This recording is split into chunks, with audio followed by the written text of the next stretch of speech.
Bienvenue encore une fois, c'est votre rando-rencontre. Ici Pascal Auger, journaliste conférencier pour Québec-Compostelle, qui est préparé, formé, inspiré pour aller marcher au Québec ou encore Compostelle. Aujourd'hui, rando-rencontre avec invité qui va nous parler en direct de Santiago, en direct de Saint-Jacques-de-Compostelle, en Espagne. On lui parle dans les prochaines minutes. Mais tout d'abord, je vous souhaite la bienvenue donc à notre rando à rencontre que vous regardez peut-être en direct les lundis à compter de 12h15 en Facebook Live, sinon en rediffusion sur les vidéos Facebook, sur la chaîne de Québec-Compostelle YouTube ou encore sur CKVL Verdun, CILE-FM Havre-Saint-Pierre, également CKCJ Lebel sur Quévillon. Alors, bienvenue à vous tous. On va échanger sur la randonnée pendant les prochaines minutes, une trentaine de minutes. On va parler des circuits québécois. On va parler également des chemins de Compostelle. Et puis, on va parler du chemin du Québec, 1200 km entre Montréal et le phare de Cap-Gaspé. On répond à vos questions, vos demandes, vos besoins. Des sujets toujours intéressants à partager. Vous pouvez justement me faire vos suggestions là-dessus en tout temps. Vous pouvez me rejoindre par les médias sociaux très présents, soit sur Facebook, Messenger ou encore par courriel. On s'en va le rejoindre directement de la cathédrale de Santiago, Gilles Bilougou qui est avec nous. Bonjour Gilles. Bonjour. Gilles qui devient un habitué. On l'a déjà eu dans le passé. Je le suis sur Facebook et tout. Mais quand même, en guise d'initiation, Gilles, décrivons un petit peu qui vous êtes. Gilles, un marcheur, un pèlerin passionné. Ben voilà, je fais le pèlerinage depuis 99. Je viens d'achever mon 6e. Et puis, j'ai décidé d'accueillir les pèlerins qui arrivent à Saint-Jacques, plutôt les francophones, donc belges, français ou québécois, avec plaisir, juste à côté de la cathédrale qui est derrière moi. OK. Bien, on en parle de votre accueil dans les prochaines secondes. C'est fantastique. Vous êtes là encore pour quelques mois. Juste revenir un peu sur les différents chemins que vous faites depuis 99, donc votre 6e. Vous dites, quels sont les chemins que vous avez faits? Ah ben, je suis allé de Vézelay à Saint-Jacques, du Puy à Saint-Jacques, de Arles à Saint-Jacques, de Séville à Saint-Jacques et 2 fois de Saint-Jean-Pied-de-Port à Saint-Jacques pour accompagner des amis. OK, parfait. Et là, je vais oser vous poser la question. Lequel de ces chemins est votre préféré? Lequel tronçon? Le chemin français en Espagne. Le Camino Frances en Espagne. Ah oui, vraiment? Ah ouais, c'est le plus beau, c'est le plus riche, Wow. C'est celui qui a le plus d'histoire, le plus de choses. C'est incroyable comment c'est relatif le chemin et c'est la beauté parce que je suis surpris dans le sens, je suis surpris puis je suis pas surpris. Moi aussi, j'adore le Camino Frances à peu près pour les mêmes raisons que vous dites. Je dis ça parce que souvent les gens qui ont fait d'autres chemins, comme vous en avez fait plusieurs, trouvent que le chemin, le Camino Frances est achalandé, puis là, ils se disent « Ah, je préfère faire les autres parce qu'ils sont plus solitaires. » Puis comme je dis souvent aux gens, surtout quand on commence, c'est peut-être bien de commencer avec le Camino Frances parce qu'on est moins perdu un petit peu. Il y a des gens qui passent sur notre chemin. Alors, il y en a vraiment pour tous les goûts. Puis c'est pour ça que je vous dis un petit peu que je suis surpris, puis je suis content en même temps que ce que vous dites, là. Non, mais la Plata, le chemin de la Plata de Séville à Saint-Jacques est très très beau pour celui qui aime les grandes étendues où il n'y a rien, la pierre et l'herbe rase, c'est parfait. Pour une première fois, le seul chemin effectivement historique et dont on connaît les étapes, etc., c'est le chemin français. C'est le plus ancien. Oui. Et donc, pour celui qui veut découvrir l'histoire de Saint-Jacques, l'histoire des pèlerinages, il n'y a pas mieux que en Espagne, le chemin français. Ouais. Les 4 Français, Paris, Vézelay, Le Puy et Tours, ce sont des reconstitutions. Ouais. Mais voilà. Alors que l'espagnol, le chemin français en Espagne, est historique et intact. Voilà. Pour les gens qui nous regardent et qui nous écoutent présentement, on va parler dans les prochaines secondes plus là, de Santiago, d'où Gilles nous retrouve en direct. Mais juste un petit mot avant, parce que vous ouvrez une porte intéressante. J'ai une dame récemment qui m'a contacté pour avoir de l'information, entre autres, sur le chemin La Via des Plata que vous avez fait, donc de Séville. Et elle, ça va être son premier chemin. Si on s'adresse directement à elle là, et aux autres qui voudraient faire ce chemin-là, qu'est-ce que vous auriez à lui dire à propos de ce chemin-là? Bah, qu'il faut qu'elle soit une bonne marcheuse parce il y a près de la moitié des étapes qui sont à plus de 30 kilomètres Oh, et qu'il n'y a rien entre les deux. Donc, bah, faut déjà avoir une certaine pratique OK. de la marche ou de la randonnée. T'as pas un bistrot. Il faut que tu fasses 34, 35, 36 kilomètres Ah oui, pour aller à l'étape suivante. à ce point, wow, Voilà. OK, ouais, OK, donc, ben, Ah oui. merci. Merci Il de, fait de... très, très, très chaud en été. Il fait très, très, très chaud. Ça peut arriver à 48, 50 Oh, en été. OK, Donc il faut bon voilà, c'est pas le chemin le plus facile. OK, Il est beau, c'est pas le oui, chemin le plus facile. OK. Ben, elle prévoit le faire plus au printemps, alors, donc ça, Alors, Puis j'imagine, c'est ça, les albergués et tout, c'est un peu plus rare également. t'en as une par patelin tous les 30 ou 35 kilomètres. 35 T'as km. pas le OK. choix, hein. Oui, Et il faut pas y aller trop tôt non plus parce qu'en avril il gèle encore, hein, OK. donc il peut faire très très très froid. Il fait très très chaud en été, mais il peut faire Oui. très très froid jusqu'en avril. J'ai l'attendre un petit peu, là. On parle d'une Québécoise, là. Froid, là, c'est plus froid pour nous, là. C'est correct, là. Ah, non, non, non, non, c'est moins 4, moins 5. Moins 4, moins 5, c'est pas froid. Bon, d'accord. Tout est Pour un relatif. Normand, Oui, pour un effectivement. Normand, Dites-moi, Gilles, puis je veux le visualiser, l'expliquer le plus possible pour les gens qui nous écoutent via la radio. C'est magnifique présentement. On vous voit, vous êtes devant la cathédrale de Santiago. C'est la première fois qu'on a un marcheur pèlerin qui est en direct de la cathédrale comme ça. C'est fantastique, donc à voir. Dites-moi, juste avant de rentrer là, sur le fait que vous accueillez des gens, vous êtes à la retraite, c'est ça? oui, c'est ça. OK. Puis dans votre autre vie, vous faisiez quoi? Je dirigeais une banque, OK, d'accord. OK. ça Vous n'a avez- rien à voir. OK. Donc, vous en avez eu assez, puis vous êtes devenu un marcheur pèlerin. Ça fait combien de temps que vous êtes retraité? Bah, quelques années, OK.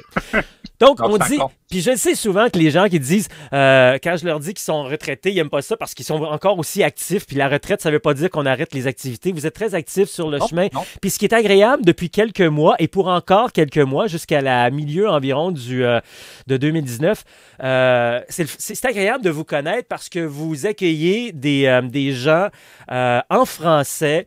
À Oui. Santiago, vous avez loué une demeure là et puis vous accueillez les gens, vous les hébergez et en même temps vous proposez de leur faire découvrir Santiago. Alors, parlez-nous un peu de cette expérience. C'était pas votre première expérience d'hébergeur, mais c'est la première fois, je pense, à Santiago. Oui, enfin, ça fait 3 ans que je suis accueillant à l'Office des pèlerins, OK. mais autonome, entre guillemets, c'est la première année. OK. Et ce que je propose aux pèlerins qui arrivent, c'est, s'ils le souhaitent, s'ils sont pas trop fatigués, c'est de leur faire une visite de la cathédrale à l'intérieur, à l'extérieur, et s'ils ont un peu de temps, autour ou même un peu plus loin. C'est-à-dire qu'il y en a qui arrêtent à Saint-Jacques. Mhm. S'ils restent 2 ou 3 jours et n'ont plus envie de marcher, je les emmène à Fisterra ou à Mouchia, voir autre chose. Oui, effectivement, parce que ça, c'est un point important à dire. Hein. On n'arrête pas à Santiago, on n'arrête pas à Saint-Jacques. Il faut marcher jusqu'à Fisterra, Finistère et Mouchia. C'est vraiment la beauté. Dites-moi, comment vous vivez, maintenant, c'est plus que vous le dites, plus autonome. Expliquez un peu aux gens, là. Parce qu'avant, vous faisiez partie d'une organisation qui accueillait, mais maintenant, vous le faites vous-même tout seul. Non, ben, c'est-à-dire que le bureau des pèlerins délivre la Compostela aux pèlerins qui arrivent, mais quand c'est le mois de juillet au mois d'août, il y a tellement de monde, entre 3000 et 5000 personnes tous les jours, Mhm. qu'on n'a aucune possibilité d'échange. OK. Hein, donc c'est un petit peu entre guillemets administratif, Ouais.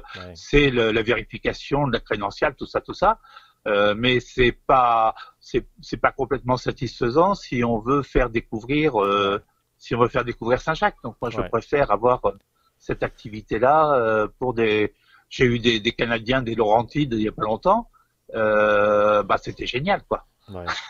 Puis, juste pour expliquer aux gens, parce qu'on dit plein d'affaires, puis on a des gens qui s'intéressent et qui savent pas. L'accueil, c'est quand on arrive à Saint-Jacques, entre autres, on arrive avec sa crédentiale, on va la présenter et on reçoit sa Compostela, qui est comme son diplôme finalement. Mais il y a des périodes dans l'année où ça peut être très long pour aller chercher son diplôme, donc on passe rapidement. L'attente peut être de 3-4 heures. Hein? Tout à fait, entre 3 et 4 heures en juillet et août.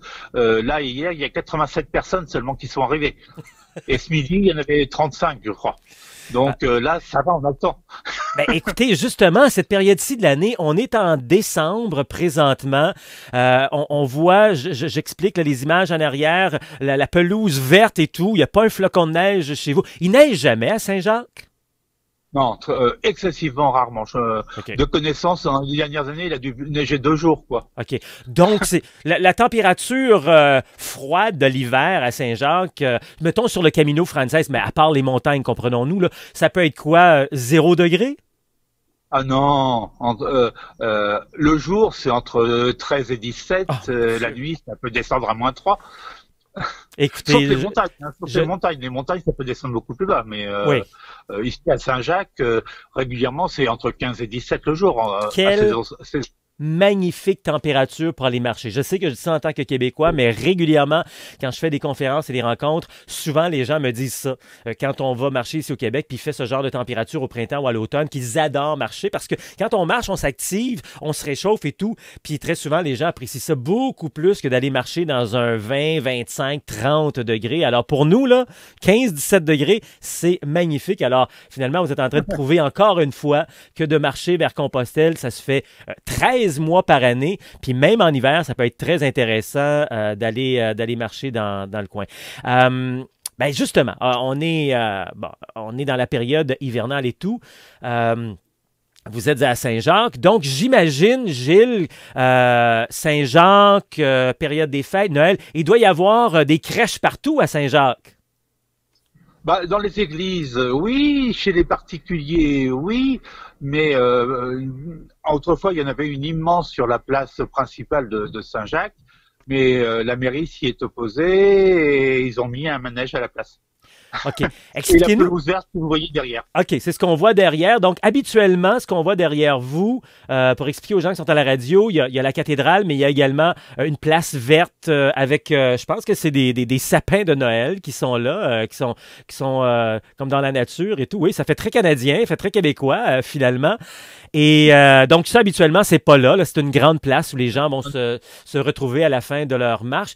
Mais ce que vous me dites, c'est que Saint-Jacques-de-Compostelle est beaucoup laïque, finalement, sauf dans les églises. On va retrouver le côté spirituel, religieux, dans le temps des fêtes, les crèches et tout. Mais partout à l'extérieur, on n'a plus ces décorations-là et c'est même interdit. Oh, interdit non, mais la mairie ne l'autorise pas. Ben, c'est un peu la même chose, là. Non, mais comme c'est la mairie qui finance l'extérieur, ils n'ont pas mis de budget là-dedans et en gros, il y a une lutte permanente entre la cathédrale et la mairie parce que les opinions et les options ne sont pas identiques. Et les Compostellans font des articles dans les journaux pour protester, comme quoi les gens vont plutôt à Vigo, qui est au sud, pour voir les illuminations de Noël, les crèches et enfin l'esprit de Noël qui n'existe plus dans la ville même. Voilà. Mais ça, dans les églises sont pleines. Hein. Oui. Là, à la messe des pèlerins ce midi, il y avait peut-être une quarantaine de pèlerins, mais la cathédrale était pleine. Donc la foi religieuse existe toujours à Compostelle. Vous savez, on a beaucoup ce type de débat-là également au Québec, puis j'imagine peut-être à d'autres endroits à travers le monde pour la laïcité, les signes religieux, etc. On peut comprendre en général peut-être qu'on veut faire attention à ça. Tout le monde a son opinion là-dessus, puis c'est correct, puis je veux vraiment pas m'embarquer là-dedans. Là.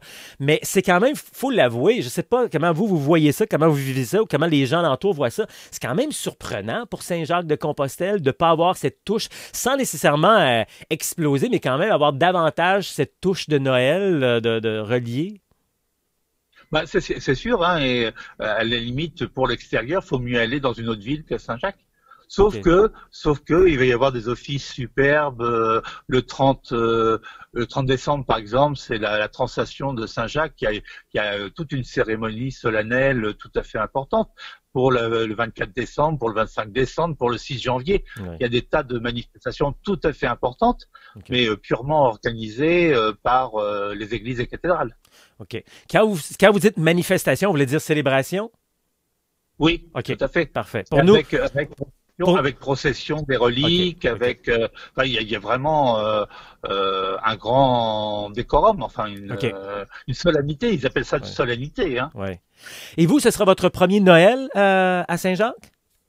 Oui, tout OK. à fait, Et tout à fait. comment vous prévoyez, comment vous voyez ça? C'est quand même, tu sais, je veux dire, en tant que marcheur, pèlerin, appelons-nous comme on veut, c'est quand même spécial, même que je me suis même à rêver récemment, à un jour peut-être, puis là en plus vous me dites qu'il fait 15-17 degrés, à marcher sur le chemin pendant la période des fêtes. Ça doit être quand même assez spécial de marcher sur le chemin pendant... Il ne doit pas y avoir beaucoup de gens, mais quand même, ça doit être assez particulier aussi, là. Comment vous allez vivre ça? Comment vous voyez ça?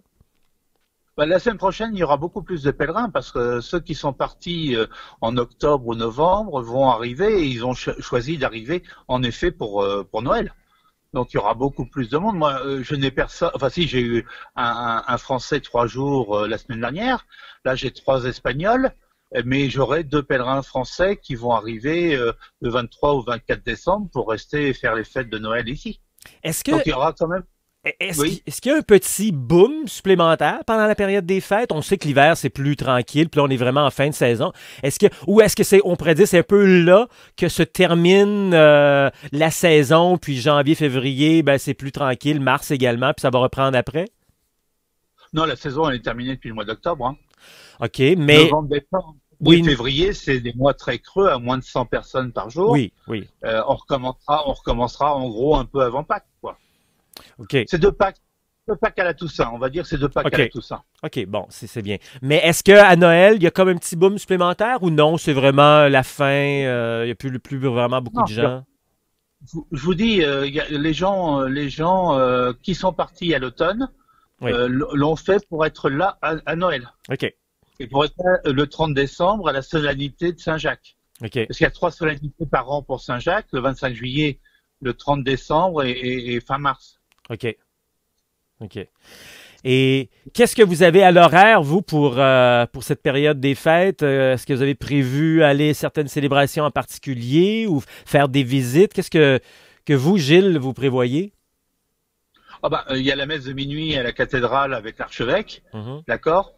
Et puis il y a le 30 décembre, il y a la grande fête pour Saint-Jacques avec comment on dit, l'intronisation des nouveaux archiconfrères de la cathédrale. Donc ça, c'est vraiment 2 moments importants de la fin d'année. OK. Et puis, donc, pendant cette période des fêtes, vous allez également recevoir des gens pour Noël, c'est ça? Bah, j'ai déjà 2 personnes pour Noël et 3 personnes pour le janvier, pour le 1er janvier. OK. Donc là, on a prévu des circuits, des bons petits restaurants. OK. Bah, voilà. C'est Ben, très religieux, mais très festif. oui.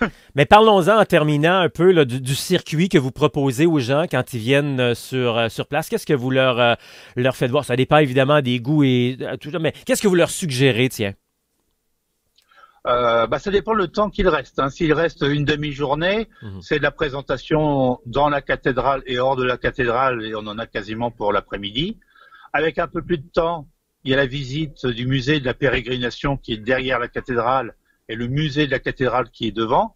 Donc ça prend aussi une bonne demi-journée, 3 quarts de journée.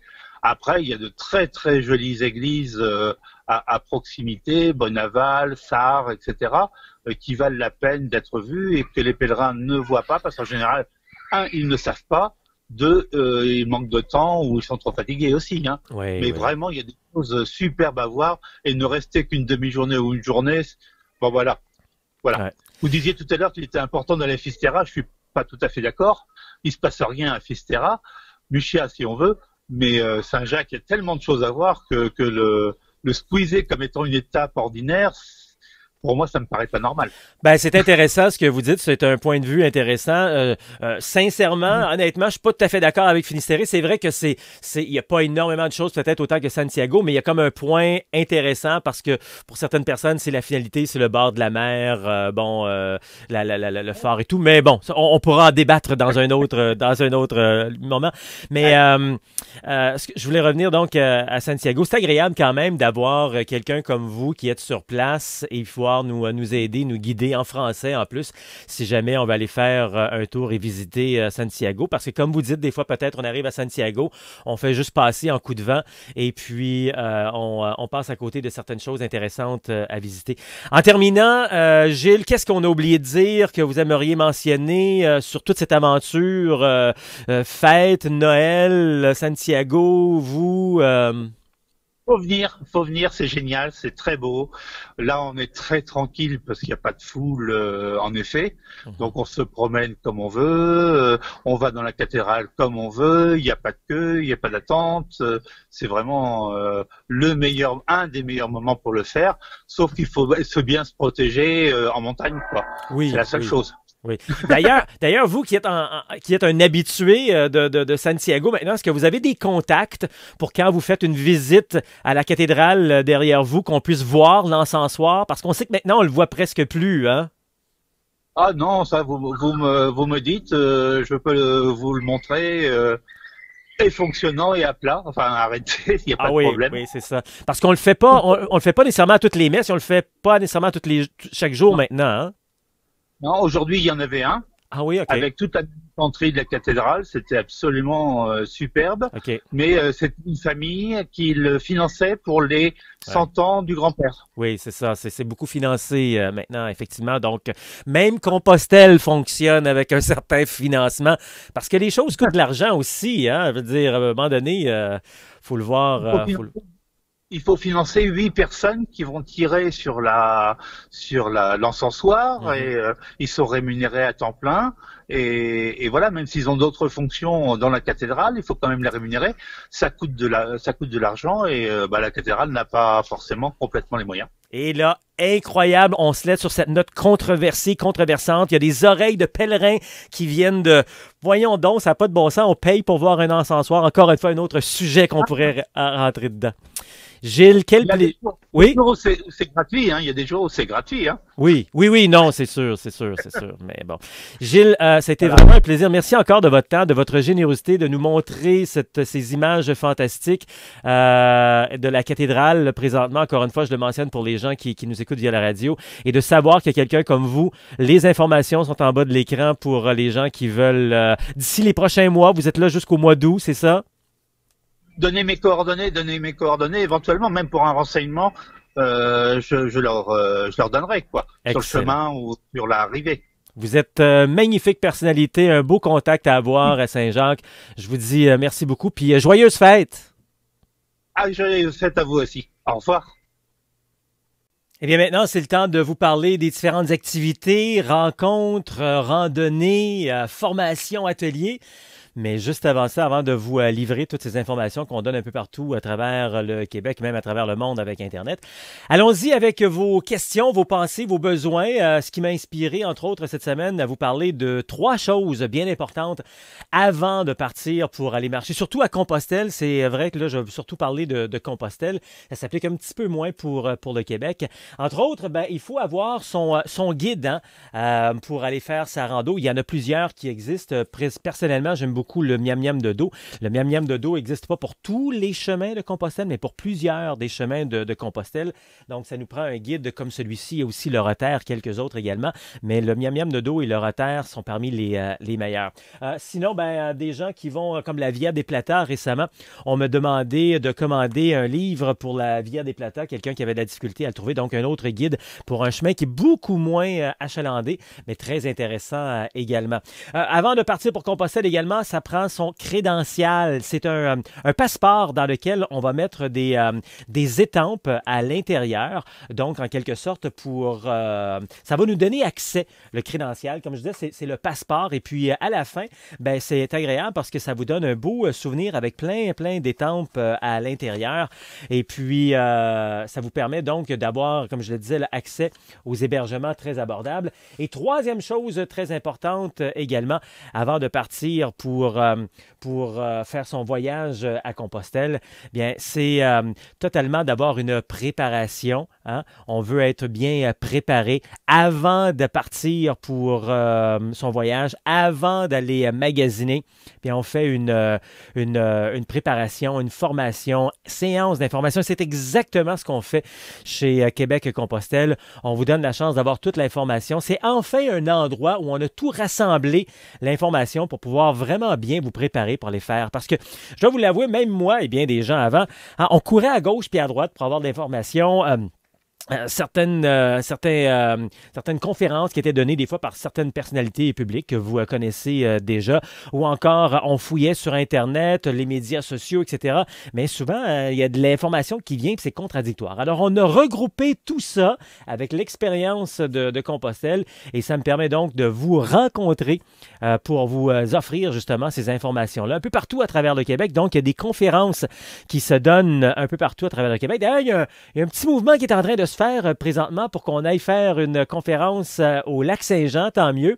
Ça ferait bien plaisir d'aller vous rencontrer. Peu importe où vous êtes à travers le Québec, on peut se déplacer. Alors, vous avez juste à rentrer en contact avec nous, puis on va se rendre chez vous. Le calendrier, il est disponible sur le site internet québeccompostelle.com. Donc, voyez où sont les prochaines conférences, les prochaines rencontres.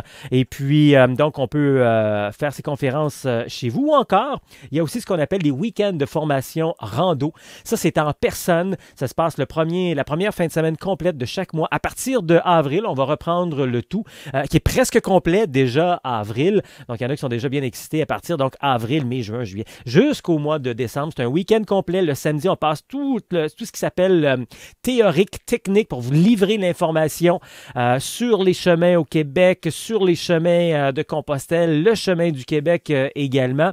Et puis, on vous donne également aussi toute l'information pour le sac à dos, comment bien le préparer, quelle grosseur, qu'est-ce qu'on a comme équipement. Vraiment, c'est pas des gros sacs à dos hein, quand on part faire de la rando comme Compostelle ou encore à travers le Québec. Donc, tout ça, ça se passe le samedi et le dimanche.